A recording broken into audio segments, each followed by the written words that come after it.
kan kurciya ina masana ne a yi haƙuri su abba 'yan yara ne amma zuciyar da shehi ta kone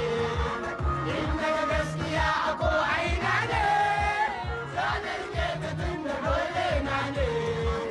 Allah shi ya kaki duk halitta ya yi wani a saman wani a fahimta kalmar yawa zuciya ku shagalta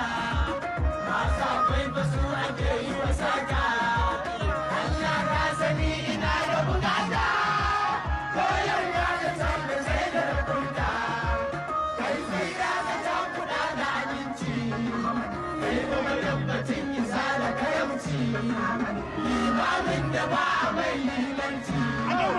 ta hali ka sa